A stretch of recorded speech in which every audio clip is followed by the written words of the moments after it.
Hello दोस्तों, मैं हूं कमलेश और स्वागत है आपका मेरे इस YouTube चैनल पर।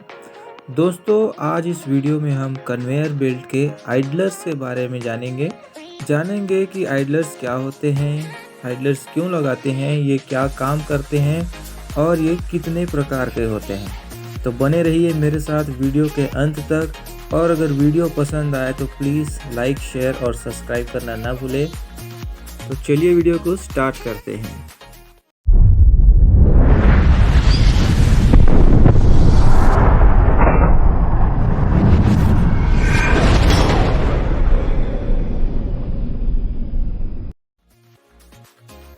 तो दोस्तों, सबसे पहले ये जान लेते हैं कि आइडलर्स होते क्या हैं। तो दोस्तों, आइडलर्स वे रोलर्स होते हैं जिनका यूज़ कन्वेयर बेल्ट के एक्टिव साइड और साथ ही साथ रिटर्न साइड को सपोर्ट करने के लिए एक पर्टिकुलर डिस्टेंस पर लगाया जाता है। कन्वेयर बेल्ट को स्मूथली चलाने के लिए सटीक रूप से बने हुए और मजबूती से लगाए गए आइडलर्स बहुत इंपॉर्टेंट होते हैं। दोस्तों, बेल्ट कन्वेयर आइडलर्स को बल्क मटेरियल के लिए अलग अलग डायमीटर के साथ और अलग अलग डिज़ाइंस के साथ बनाए जाते हैं। दोस्तों, अलग अलग बेल्ट की चौड़ाई के लिए अलग अलग साइज़ के आइडलर्स यूज़ किए जाते हैं। दोस्तों बेसिकली आइडलर्स एक होलो सिलेंडर से बना होता है जिसके दोनों एंड्स में एंटी फ्रिक्शन बेयरिंग्स और सील लगे होते हैं और ये पूरा अरेंजमेंट एक शाफ्ट पर लगा होता है। तो दोस्तों, अब हम बात करते हैं आइडलर के टाइप्स के बारे में। दोस्तों बेसिकली आइडलर्स दो प्रकार के होते हैं। पहला है कैरिंग आइडलर्स और दूसरा है रिटर्न आइडलर्स। तो दोस्तों, इसमें कैरिंग आइडलर्स भी अलग अलग प्रकार के होते हैं, जैसे कि troughing idler, impact idler, flat carrying idler, self aligning idler. उसी तरह से रिटर्न आइडलर भी अलग अलग प्रकार के होते हैं, जैसे कि flat return idlers, rubber disc return idlers, self aligning return idlers और वी रिटर्न आइडलर्स। तो दोस्तों, अब हम बात करते हैं कैरिंग आइडलर्स की। और कैरिंग आइडलर्स के अंदर हम सबसे पहले बात करेंगे ट्रफिंग आइडलर्स की। तो दोस्तों, ट्रफिंग आइडलर्स कैरिंग आइडलर्स के सबसे कॉमन टाइप के आइडलर्स होते हैं और इसको ट्रफिंग आइडलर्स इसलिए कहते हैं क्योंकि जब इसके ऊपर बेल्ट को लगाया जाता है तो ये बेल्ट को एक गड्ढे का शेप देता है या गर्त का शेप दे देता है। और ट्रफिंग का मतलब होता है गर्त या फिर गड्ढा। तो ये बेल्ट को गड्ढे का आकार दे देता है और उसके ऊपर मटेरियल को ये कन्वे करता है। इसको हमेशा एक ट्रफ शेप के या गर्त शेप के फ्रेम में बेल्ट की लंबाई के साथ कंटिन्यूएशन में लगाया जाता है। दोस्तों, और जैसा कि आप वीडियो में देख पा रहे होंगे, इसमें एक साथ 3 आइडलर्स लगे होते हैं और यूजुअली इसका ट्रफिंग एंगल्स 20 डिग्री, 35 डिग्री और 45 डिग्री के होते हैं। Impact idlers. दोस्तों, जब बड़े साइज़ के और नुकीले और ठोस मटेरियल को कन्वेयर में कन्वे किया जाता है तो ये बेल्ट को डैमेज कर सकते हैं। इसीलिए इम्पैक्ट एरियाज़ में इम्पैक्ट आइडलर्स का यूज़ किया जाता है ताकि बेल्ट पर इम्पैक्ट कम हो और बेल्ट डैमेज होने से बच जाए। इस टाइप के आइडलर्स में रबर के रिंग्स लगे होते हैं जिससे ये मटेरियल के इम्पैक्ट को अब्जॉर्ब कर सके और बेल्ट को कम नुकसान हो। दोस्तों, आमतौर पर इम्पैक्ट आइडलर्स के बीच 350 mm से 450 mm का गैप रखा जाता है।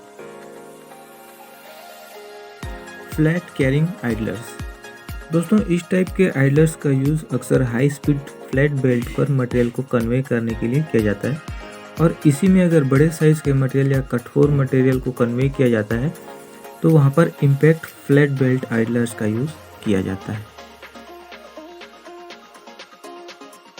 Self aligning carrying idlers.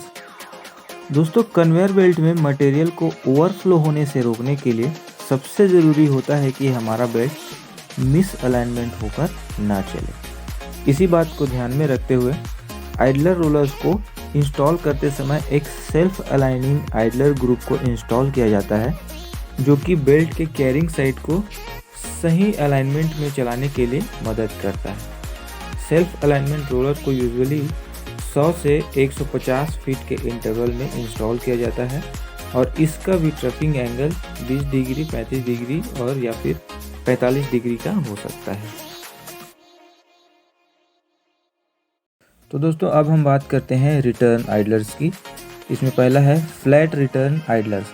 दोस्तों ये मोस्ट कॉमन आइडलर्स होते हैं जो बेल्ट के रिटर्न साइड को सपोर्ट प्रोवाइड करने के लिए लगाया जाता है। इसके बाद है दोस्तों rubber disc return idler.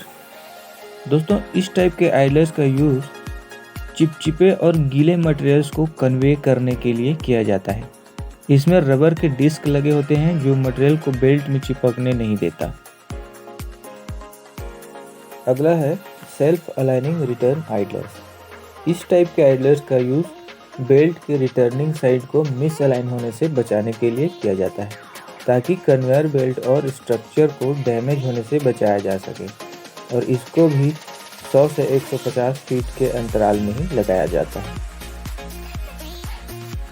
We return idlers. दोस्तों इसमें 2 आइडलर्स को एक ही फ्रेम में इंस्टॉल किया जाता है, जिससे एक वी का शेप क्रिएट होता है, इसलिए इसे वी रिटर्न आइडलर कहते हैं। आमतौर पर इसका यूज़ लंबे कन्वेयर्स में किया जाता है। इसमें ट्रफिंग एंगल्स 10 डिग्री या 15 डिग्री का होता है। तो दोस्तों ये तो थे कैरिंग और रिटर्न आइडलर्स। इसके अलावा भी हमारे कन्वेयर्स में 2 टाइप के और आइडलर्स यूज़ किए जाते हैं जिसको हमें जानना चाहिए, जिसमें से पहला है गाइड आइडलर्स। दोस्तों गाइड आइडलर्स एक छोटा आइडलर होता है जो सेल्फ अलाइनिंग फ्रेम में दोनों किनारों पर लगाया जाता है, और ये रिटर्निंग साइड और कैरिंग साइड दोनों साइड्स पे लगाए जाते हैं। ये बेल्ट को फ्रेम से बाहर जाने से रोकता है। और दूसरा है गार्लैंड या सस्पेंडेड आइडलर्स। दोस्तों इस टाइप के आइडलर्स को 2, 3 या 5 रोलर्स के ग्रुप के साथ लगाया जाता है। इसको कैटेनरी आइडलर्स भी कहते हैं। आमतौर पर 2 रोलर्स वाले गार्लैंड आइडलर्स का यूज़ रिटर्न साइड में किया जाता है, और 3 और 5 रोलर वाले गार्लैंड आइडलर्स का यूज़ कैरिंग साइड में किया जाता है दोस्तों।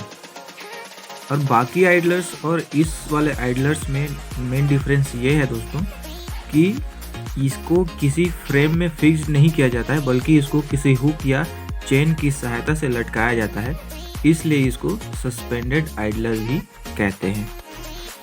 तो दोस्तों आज की वीडियो में इतना ही, और अगर ये वीडियो आपके लिए 1% भी हेल्पफुल रहा हो तो प्लीज़ वीडियो को सब्सक्राइब करें और बेल आइकन को प्रेस करें, ताकि जब भी मैं नया वीडियो डालूं तो आप तक नोटिफिकेशन सबसे पहले पहुंचे।